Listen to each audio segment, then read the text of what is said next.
Nawala sa entablado, ang totoong dahilan sa pagkansela ni Elias JTEE. Hindi lahat ng kinang ay ginto. Si Elias JTV, na minsang idolo sa social media, ay muling naging laman ng balita, hindi dahil sa bagong viral dance, kundi dahil sa mga kanseladong shows, missed interviews, at isang isyong mas personal kaysa iniisip ng karamihan. Sa isang tahimik ngunit tapat na panayam, nagsalita na si Beverly Labad-Labad, ang manager ni Elias. Sa dami ng tanong ng netizens, bakit lagi na lang wala si Elias sa mga events, may issue ba sa team niya? Sa wakas, may kasagutan na. July 11, may dapat sana siyang show dito sa Manila, pero hindi siya pinayagan ng partner niya, ani ni Beverly, may halong lungkot at pagod sa tinig. Mula sa Boy Abunda interview hanggang sa panayam kay Ene Felipe, unti-unting nadurog ang pagkakataong mapakinggan sana si Elias sa mainstream media. Isang hindi inaasahang dahilan ang lumutang, selos. Hindi raw romantiko ang ugnayan ni Elias sa sinuman sa kanyang team. Professional. Malinaw. Ngunit hindi sapat ang paliwanag kung ang puso ng isa ay puno ng duda. Ang selos, hindi lang sumisira ng relasyon, pati karera, sabi ni Beverly.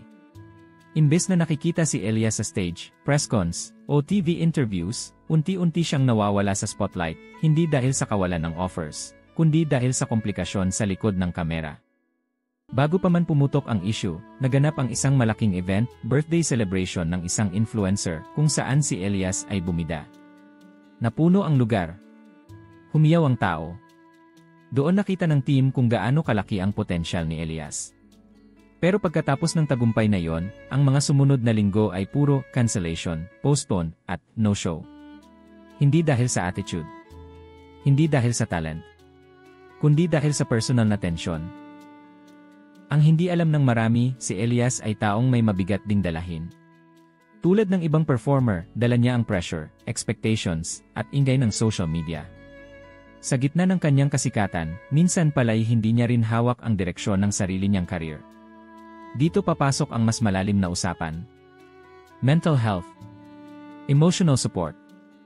Komunikasyon sa pamilya. Hindi sapat ang talento kung ang emosyon mo ay wasak, ani ni Beverly.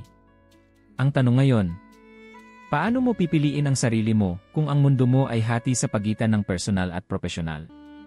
Kay Elias, hindi lang ito tungkol sa selos. Ito'y tanong ng pagkatao, ng integridad, at ng paglalaban sa sariling tinig. Ikaw, sa ganitong sitwasyon, karera o relasyon, ano ang pipiliin mo? Comment your thoughts below.